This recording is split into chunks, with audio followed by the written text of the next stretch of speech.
Hola a todos, hoy vamos a adentrarnos en uno de los episodios más complejos y determinantes del siglo XX, la Guerra Civil Española.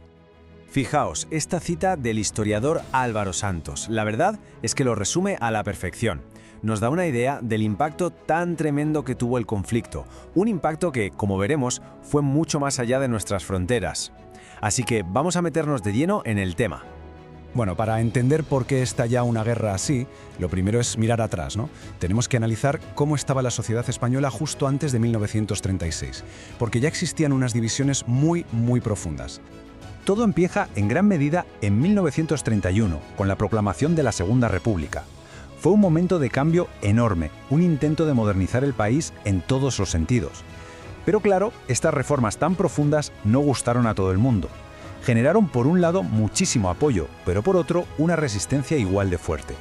Y es que el ambiente estaba muy cargado. Había una polarización política tremenda entre republicanos y monárquicos, a los que se sumaban los nuevos movimientos fascistas y comunistas. A eso hay que añadirle un conflicto social enorme, con una brecha gigante entre los grandes terratenientes y los obreros y campesinos.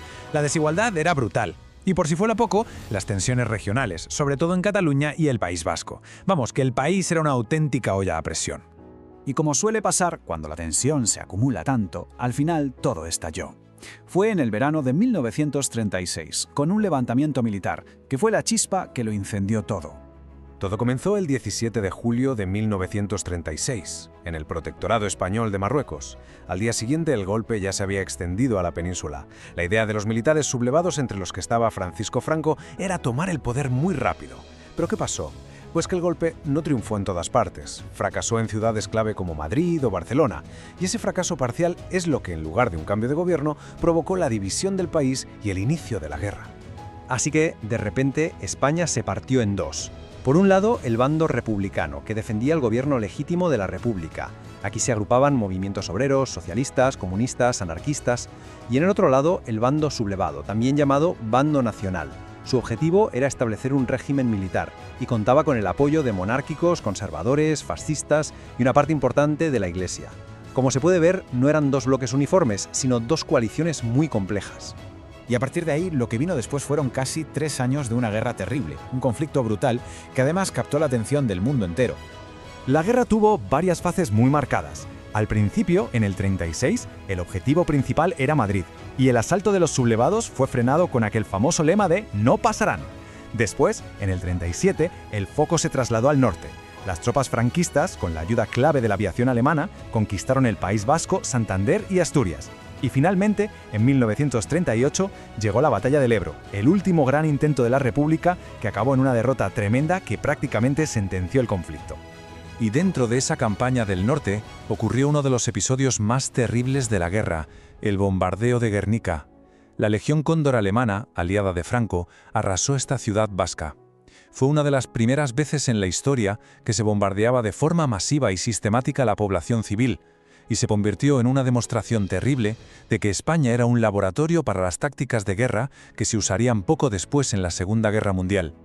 Y esto nos lleva a un punto clave. La guerra no fue solo un conflicto español. La intervención internacional fue decisiva. Al bando republicano lo apoyó sobre todo la Unión Soviética, con material y asesores, y también recibió la ayuda de las brigadas internacionales, miles de voluntarios de todo el mundo. Por su parte, el bando sublevado recibió una ayuda mucho más masiva y directa de la Italia fascista y la Alemania nazi. Soldados, tanques, aviones. Lo más irónico es que existía un pacto de no intervención europeo, pero vamos, que en la práctica fue papel mojado. Llegamos así a finales de 1938. Después de la derrota del Ebro, la situación para la República era ya insostenible. Sus fuerzas estaban completamente agotadas y el colapso era inminente. El principio del fin llegó en enero de 1939 con la caída de Barcelona. Durante febrero cayó el resto de Cataluña, provocando que cientos de miles de personas huyeran a Francia. El golpe definitivo fue el 28 de marzo, cuando Madrid, que había resistido casi 3 años, finalmente se rindió.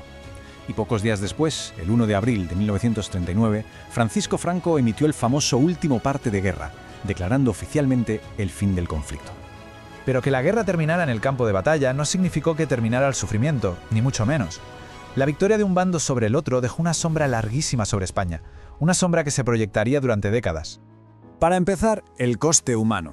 Las cifras son terribles y todavía hoy se debaten, pero se estima que murieron alrededor de 500.000 personas. Y no solo en combate, sino también por la represión, el hambre, las enfermedades. Una auténtica catástrofe. Y las consecuencias fueron devastadoras. La victoria de Franco supuso el inicio de una dictadura militar que duró casi 40 años. Además, cientos de miles de españoles tuvieron que exiliarse. La represión de los vencedores sobre los vencidos fue durísima. Y el país, por supuesto, quedó en ruinas. Pero quizá lo peor fueron las heridas sociales, esa división que tardaría generaciones en empezar a sanar. Al final, la Guerra Civil Española fue mucho más que una sucesión de batallas.